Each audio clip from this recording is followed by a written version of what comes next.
Ini saya akan membawakan tentang membereskan luka hati.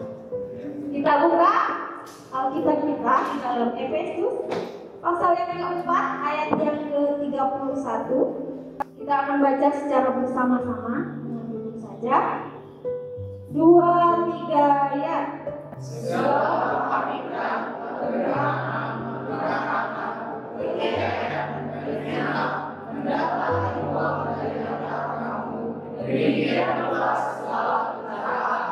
Puji Tuhan. Di sini siapa sih yang nggak pernah yang namanya ada luka dalam hatinya? Pasti semua di sini pernah merasakan gimana rasanya luka dalam hatinya. Di sini kita akan sama-sama belajar gimana sih cara kita supaya kita bisa membereskan setiap luka dalam hati kita. Ini kalau semua berurusan sama hati itu sulit ya teman-teman. Semuanya itu sulit. Tapi di sini kita mau belajar gimana hidup kita. Jadi judul perikopnya tadi, manusia baru diperbaharui menjadi pribadi yang lebih baik lagi. Dalam pasal 4 ini berisi tentang nasihat daripada Rasul Paulus, di mana kepada jemaat di Efesus.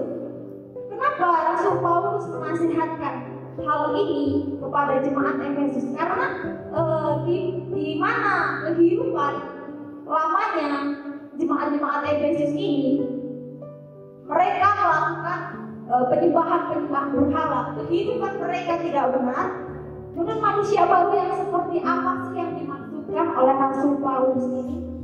Nah, sebuah perubahan karakter, di mana mungkin ketika kita sebelum sampai di tempat ini, kehidupan kita mungkin, saya tidak berkata kehidupan kita buruk, tapi mungkin kehidupan lama kita tidak baik. Tapi ketika kita sudah sampai di tempat ini, perlunya perubahan karakter dalam setiap kehidupan kita masing-masing, supaya kehidupan kita diperbaharui menjadi pribadi yang lebih baik lagi mengenal Tuhan.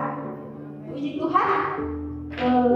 Kita melihat di mana ayat yang 31 tadi, kepahitan, kegeraman, kemarahan. Semua ini berhubungan sama yang namanya hati. Nah, di sini ada contoh tokoh Alkitab Saul, di mana dia ada rasa iri hati kepada Daud. Karena apa?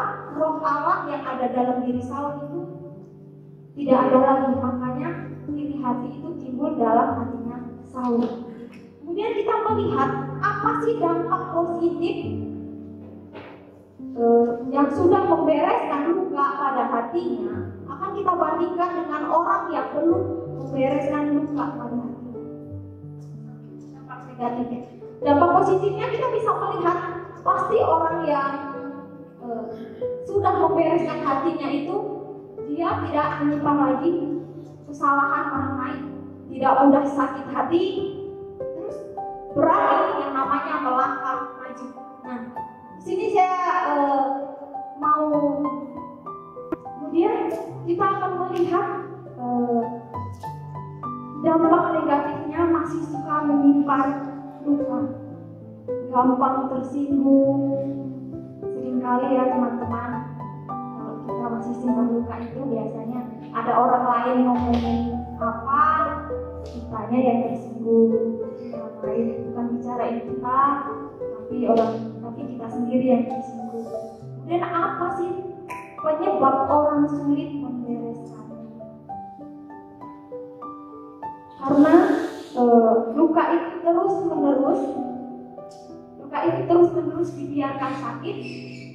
Kalau kita pikirkan, ada pernah Bapak bilang bahwa sakit itu diizinkan Tuhan untuk membentuk kita. Supaya apa? Supaya menjadi pribadi yang lebih kuat.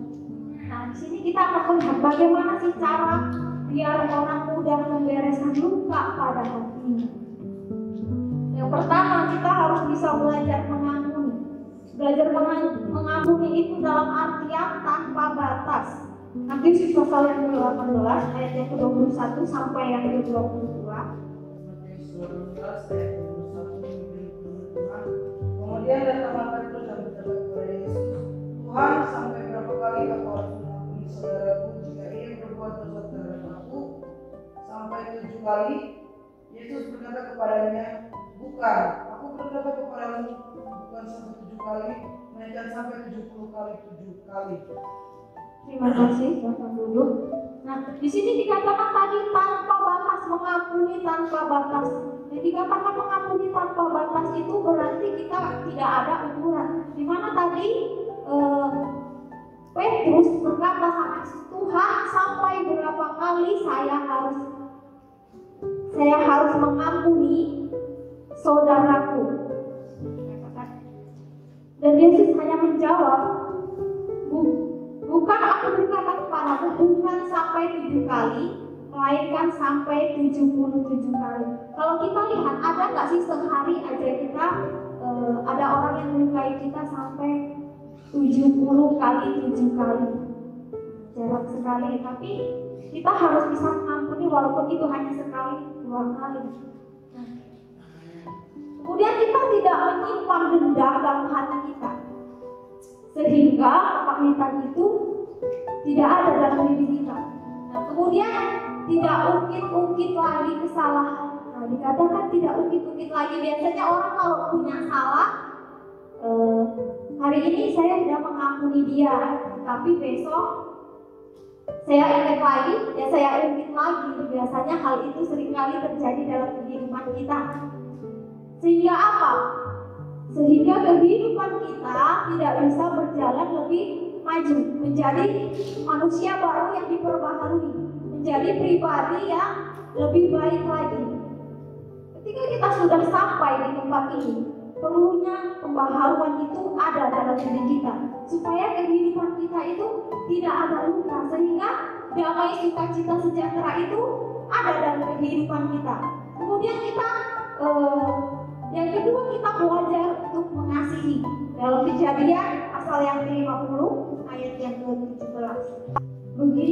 Beginilah harus kamu katakan kepada Yusuf, ampunilah kiranya kesalahan saudara-saudaramu dan dosa mereka, sebab mereka telah berbuat jahat kepadamu. Maka sekarang ampunilah kiranya kesalahan yang dibuat hamba-hamba Allah ayahmu.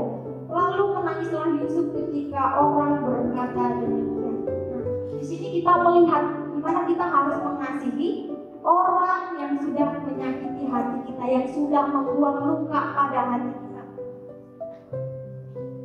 Gimana Yusuf, kalau kita katakan siapa sih yang gak sakit hati? Ini saudaranya sendiri loh yang Yusuf dijual ke tanah Mesir, kemudian banyak penderitaan yang dialami Yusuf. Tapi apa? Yusuf tetap mengasihi saudara-saudaranya. Kemudian apa yang dilakukan Yusuf? Ia tidak membalas setiap kejahatan-kejahatan dari saudara-saudaranya. Karena apa? Karena dia tahu apa kehendak Tuhan dalam kehidupannya. Kemudian yang ketiga, kita harus berbesar hati, yaitu ikhlas. Dalam kata ikhlas itu bisa dikatakan,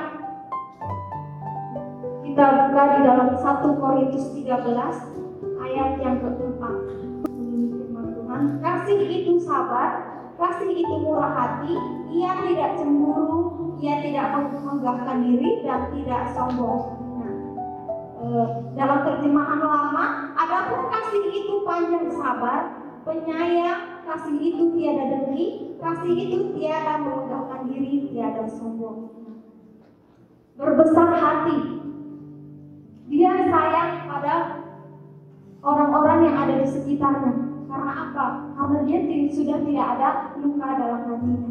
Nah, kalau saya ceritakan yang tadi kesaksian saya waktu bapak saya sudah dipanggil Tuhan tadi, setelah bapak saya dipanggil Tuhan bulan 4 kemarin, pertengahan bulan, setelah itu yang terjadi 1 bulan kemudian ada kemudian saya ditinggalkan oleh teman dekat saya.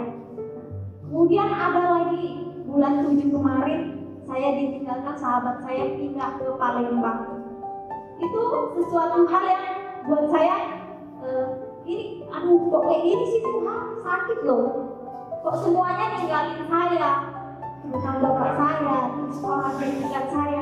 Tapi kata Allah bahwa segala sesuatu ada masanya. Nah, di situ saya lihat di situ ada waktu menangis, ada waktu tertawa. Dari situ saya lihat bahwa kemudian ada teman saya bilang seperti ini, kita itu namanya pelayanan, nggak mungkin kita itu berpatokan dengan satu orang, pasti kita akan berpisah. Namanya sebuah pelayanan. Kesimpulan daripada firman Tuhan pada siang hari ini, ayo kita sama-sama belajar untuk hidup tanpa ada rasa dalam luka hati kita. Puji Tuhan.